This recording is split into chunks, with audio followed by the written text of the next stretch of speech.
welcome to Mock the Week. I'm Dara O'Brien. The news this week: there have been numerous complaints about racism and bullying in the Big Brother house. Shilpa's relatives have received thousands of messages as they work in Channel 4's call centre in India.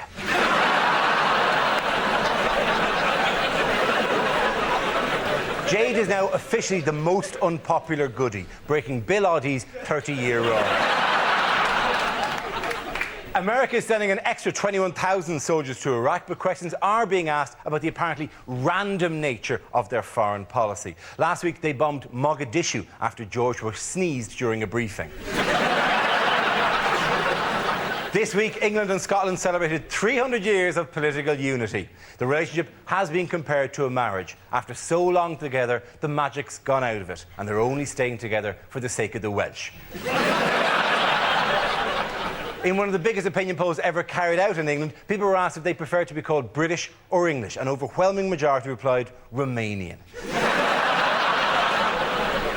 The preserved skeleton of the whale that swam up the River Thames last year went on display this week. The whale's post-mortem established the cause of death as dehydration, muscle damage and kidney failure, although Mohammed Al Fayed insists he was murdered by the royal family.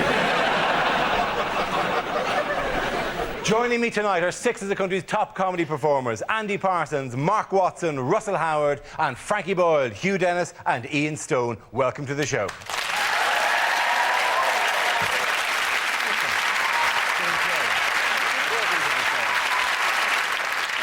Our first round is called Headliners. Here's a picture of David Beckham and his lovely wife Victoria.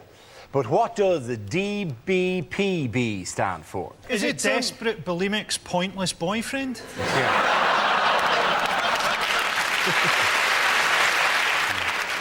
Does Beckham piss banknotes? That would be a fantastic act. Of course, you need a question mark, really, but it's just a game. Yeah. Is it dabbles behind Posh's back? Or is he just didn't bother packing Brooklyn?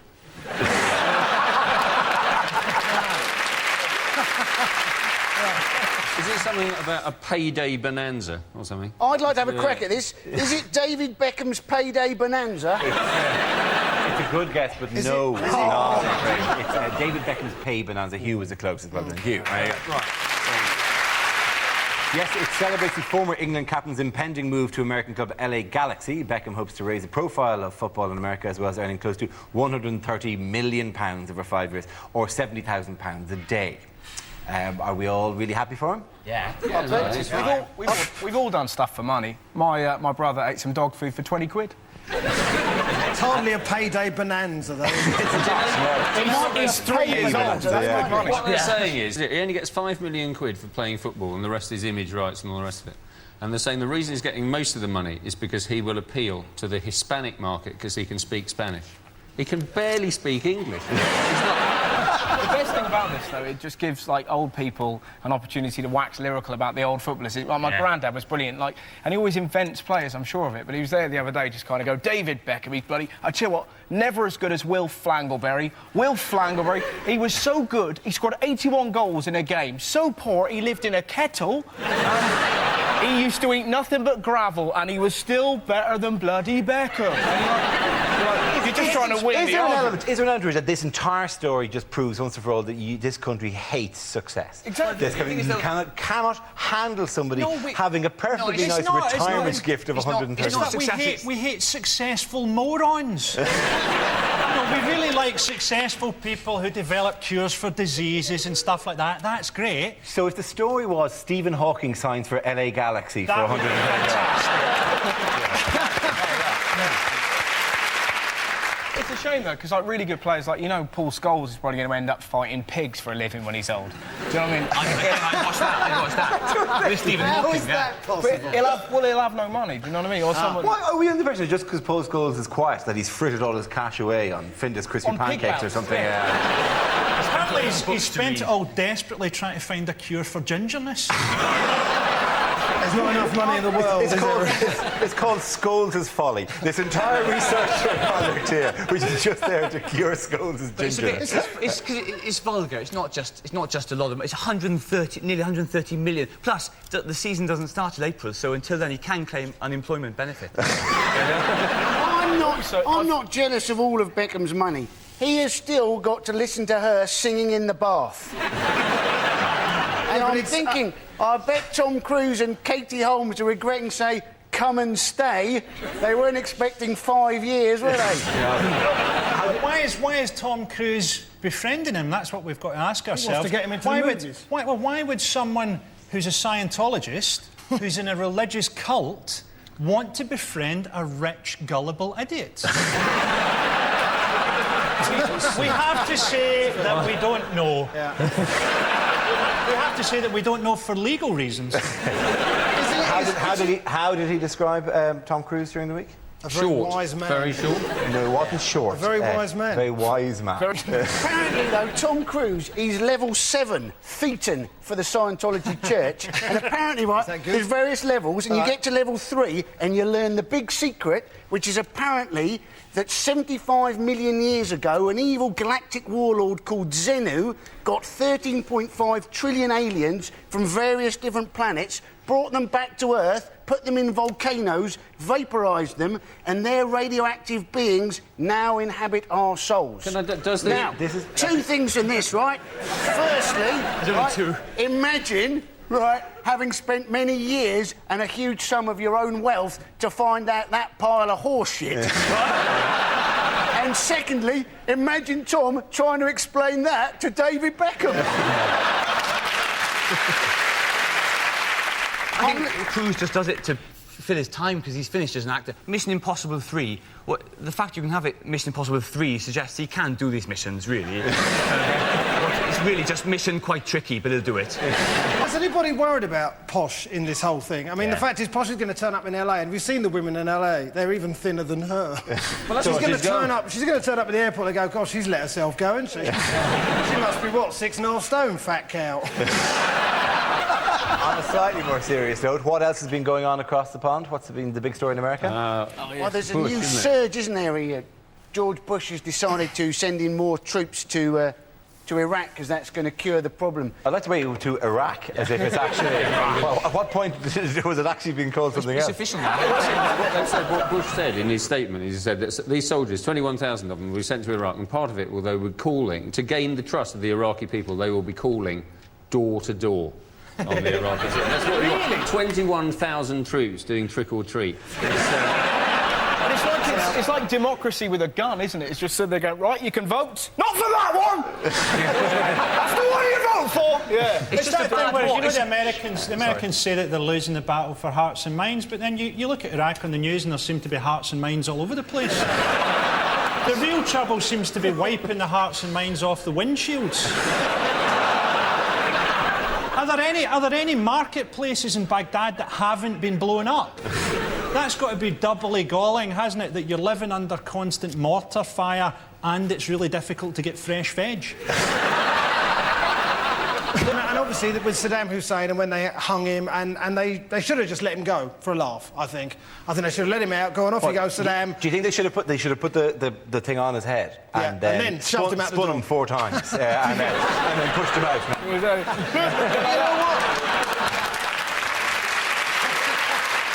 Closer to home, what has Gordon Brown been doing this week? Hasn't he been pretending that he's not Scottish? Yes, he has. Be made English Prime Minister. Yes. That's never been In a nutshell, that's exactly what he's been doing. He might as well just do a party political broadcast where he smashes a haggis to bits with a cricket bat.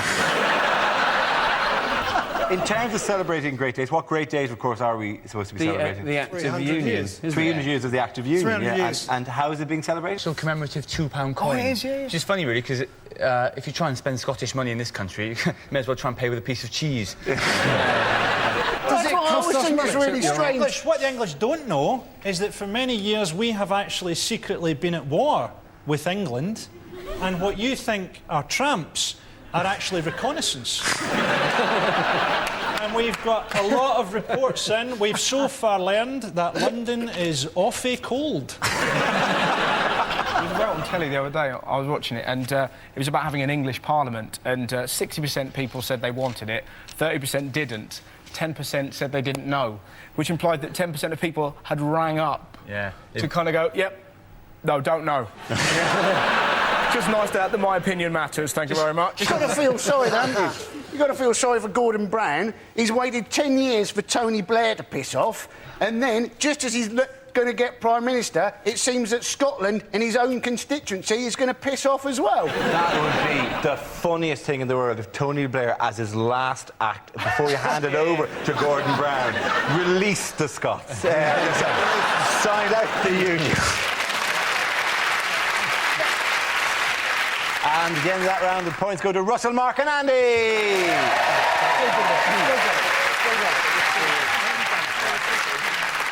The next round is called Between the Lines. It features Hugh and Frankie. Would you make your way to the press pit? In this round, one of them takes on the role of a person in the news addressing the media while the other translates what they really mean. Frankie, you are Prince Charles making a New Year address to the nation. Hugh, you will tell us what he really means. My loyal subjects. My homies. My bitches. I'm proud to say that Harry will be serving in Iraq. I'm sure that he will find a useful role to play. 3 miles behind the other troops, in a sealed titanium war bubble. I do hope that he doesn't get shot. How will I break the news to his father?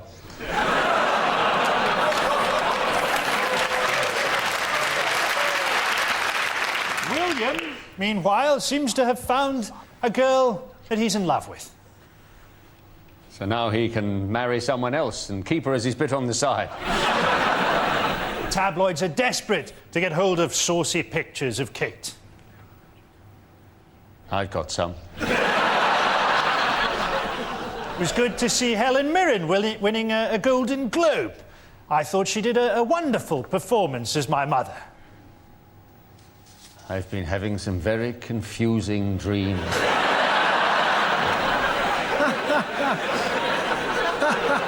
I took Camilla to India recently, and the locals who saw us were amazed. They thought, blimey, Diana's let herself go a bit.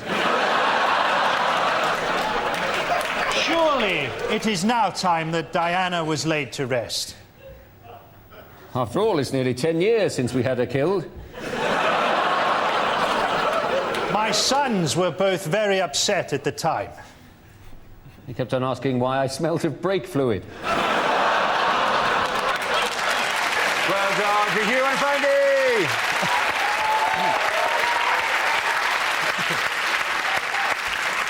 Now we play a round called Spin on This. This game involves Ian, Andy, Frankie and Russell. So if you could make your way to the performance area, please. This is our stand-up challenge, our random news generator with a bank of topics. We spin the wheel, and when it stops, anyone can step forward and try to make us laugh about the subject it's landed on. OK, here we go. Let's spin the wheel for the first topic. OK, the first subject is street protesters. Can I have a volunteer talk about that? I'll do that, Dara. Nation. So, I love street protesters, they're fantastic. The best I saw, there's a lovely old lady who, since the war in Iraq started, she stands outside the Bristol Hippodrome with a big sign that says, toot if you're anti-war. And if you drive past her and go, ha, she does this. Now, I'm not sure, I've made her leap many times. I don't know if I'm anti-war or really pro-pensioner leaping. You know, when you kind of go, why am I doing this? Ha, stop it, nah, do it. They're everywhere, they're brilliant. There's a bloke that I saw the other day, you know, one of those religious godbotherers, it's fantastic, just with a loud hailer, just pointing at people running, you're going to hell, you're going to hell, you're going to hell. Everyone was freaked out, too goth delighted, that's a separate issue, but... He pointed at me and I was freaked out, and then he did something wonderful. He pointed at this really strutting black guy. I don't know why the fact that he's black made it cooler, but it really did, right? Pointed at it, went, you're going to hell. Without missing a beat, this bloke just went, no, mate, HMV. And he just sat there going, oh. Well done, Russell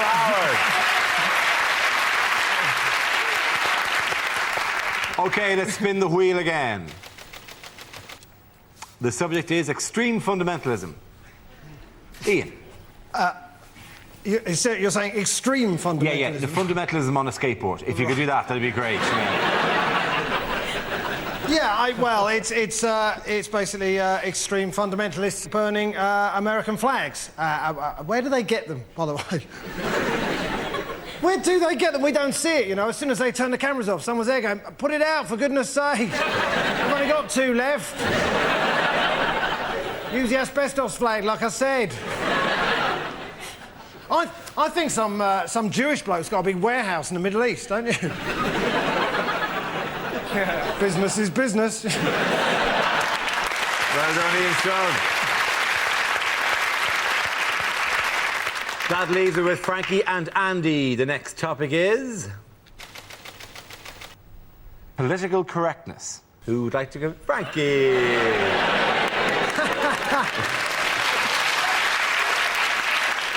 Now, political correctness has changed everything.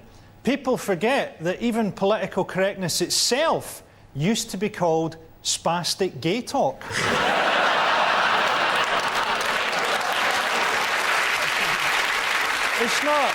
It's not politically correct to say don't give money to charity. I mean, we might want to give money to Africa, but money takes no account of cultural difference or the reality of those people's lives. If you give a man a fish, he'll eat for a day.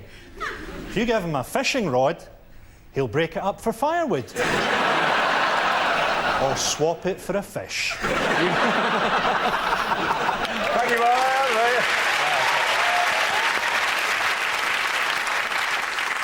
OK, Andy, let's see what you've been left with. It's health. Away you go.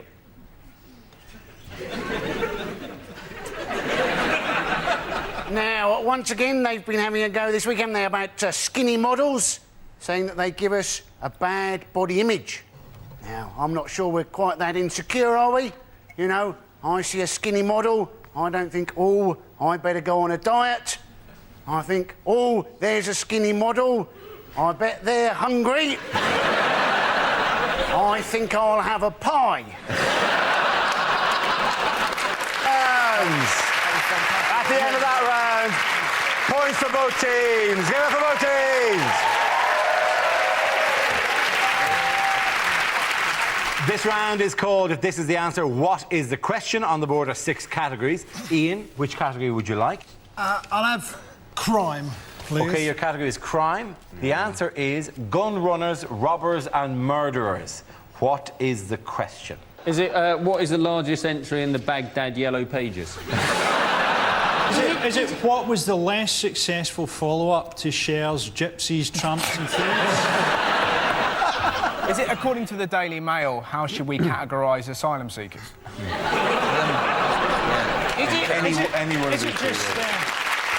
Is it war? What is it good for?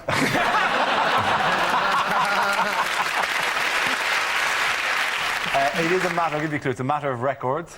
Oh, it's the Home Office thing then, isn't it? It is the Home Office thing, yeah. Is it what offences had been committed by British people abroad but then hadn't been registered on the database in the UK? That's very close. That's very good.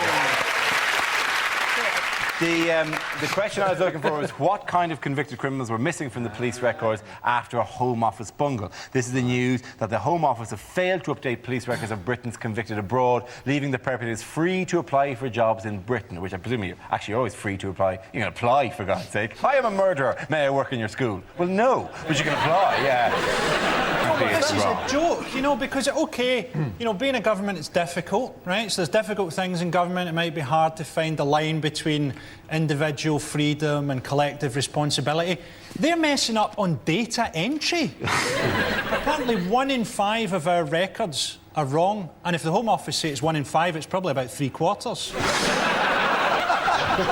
It's also slightly vague, the term Britons who have offended abroad. But presumably that includes people who've gone, "Oh, Manuel, give us another beer, por favor," in Greece.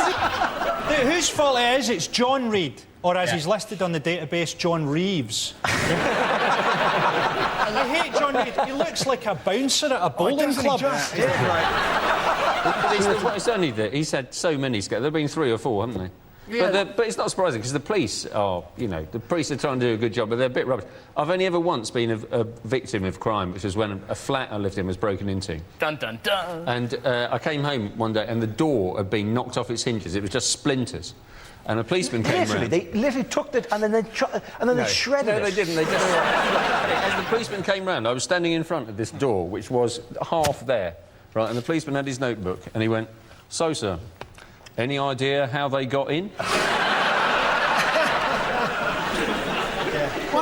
They came in over the balcony, you twonk. One of the problems that they had, wasn't it? It was last week's Home Office problem, was apparently people absconding from open prisons. Now, I guess the problem there is the word open next to the word prisons. I would have thought. It is not so bad. Not only should you be allowed access to your own records, you should be allowed access to your own CCTV footage so that you can find out what you did on a Friday night.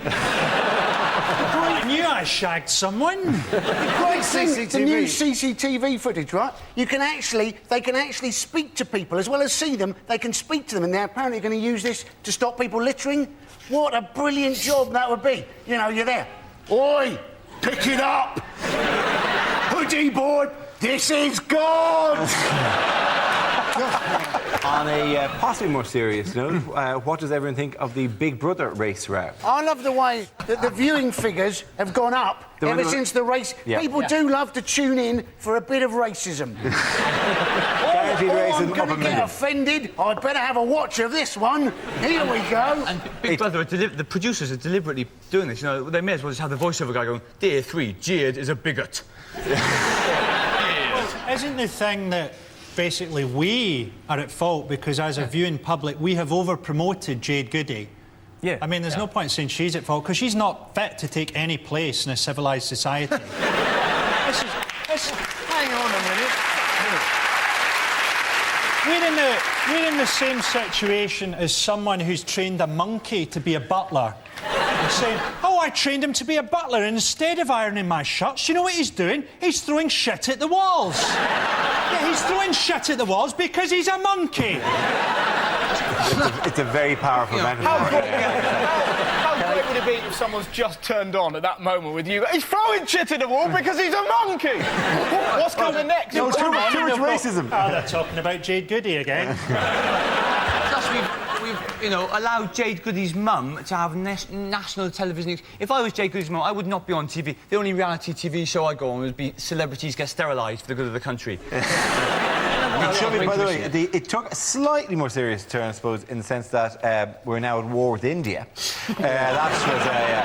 What we're not, but the makers of Big Brother are. So basically, Channel 4 and Endemol, the production company, are now they burnt effigies saying "Death to the makers of Big," which is fantastic. Not death to the makers of Big Brother. And they can attack presumably on who knows when these people are going to appear. Like what episode of Deal or No Deal, another programme made by Endemol, they're going to go, "What's in the box? Oh, it's a load of Indian men really angry." And they hop out. Channel 4 That would make Deal No Better, wouldn't it? It would introduce a genuine note of peril. If you're going, the box may contain a penny, or it may contain 50 grand, or it may contain the Tamil Tigers. One or two. Who knows who's going to be in the box? Surely Channel 4 are going to be absolutely delighted that India is paying attention. It's going to be the biggest Channel 4 audience they've ever had, isn't it? It's gone from 3.5 million to 4.5 million. Soon, 1,100,000. And you know that next year they're going to have in the house Ron Atkinson, that ballerina. Yeah. Nick Griffin. And the Kumars. In one house together at last. It'd be great. And Prince Philip, obviously. Gordon Brown are currently on tour in India, wanting to talk about finance. Now his first question is, what do you think of Big Brother? He wouldn't have a clue, Dirk Benedict, He's forced to say, I think it's seriously damaged this country's standing in India. Before, they just thought that we stole their country and made them drink tea. Now we're the bad guys, suddenly. Within the rules of the show, though, you know that they've no contact with the outside world, bar the diary room, so they don't actually know this stuff. If they just all sat them down and said, "OK, let's have a look at what's going on in the world," and then showed them, like, live footage of some part of, like, Delhi erupting in flames and Jade Goody being burnt by a giant crowd. Imagine. Can you imagine, though? Imagine the next time Jade Goody goes for a curry. Imagine being in that curry house. How fantastic would that be? I'd still imagine being in the kitchen of the curry house exactly. when the order comes through. I always think that on one of the evictions, they should have someone go out and just have complete silence in the house and then a single gunshot. Ladies and gentlemen, at the end of that round, we're going to point to Ian, Hugh and Frankie.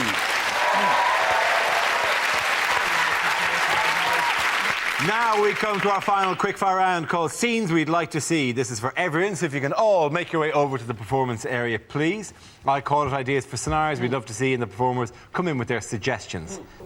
The first subject is unlikely lines to find in the Bible. He's not the Messiah, he's a very naughty boy. And God said, "Let there be light." Sponsored by Power Gen.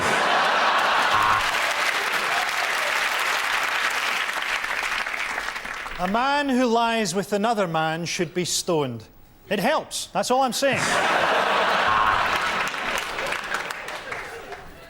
A long time ago, in a galaxy far, far away. And God said, right, that's the 14 commandments. Now, will you remember all those? That's very good. Table for 12, Jesus. I can do 2 6s at 8:30. And on the 8th day, God created a magic talking leopard and forgot all about us.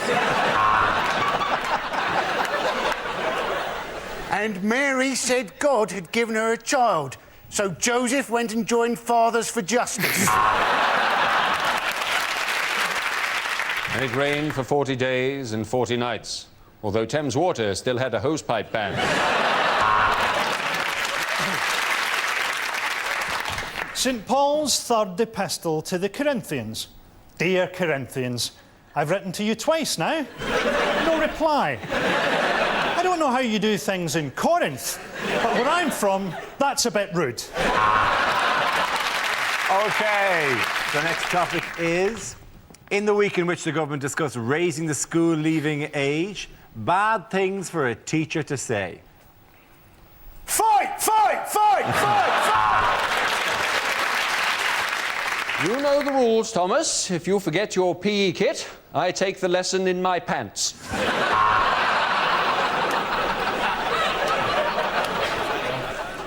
I'm a gun runner, robber and murderer, but the Home Office think I'm clean. Are you chewing, boy? This is the worst blowjob I've had all day.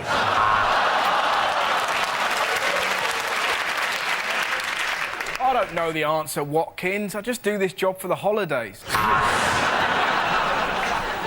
It turns out you're not dyslexic, you're just really, really stupid.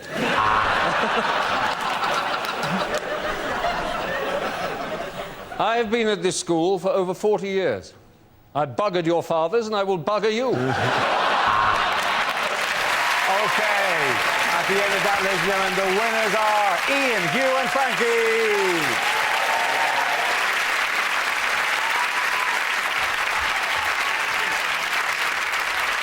That's the end of the show. This week's winners are Frankie Boyle, Hugh Dennis and Ian Stone. Commiserations to Andy Parsons, Mark Watson and Russell Howard. Thank you for watching. Good night.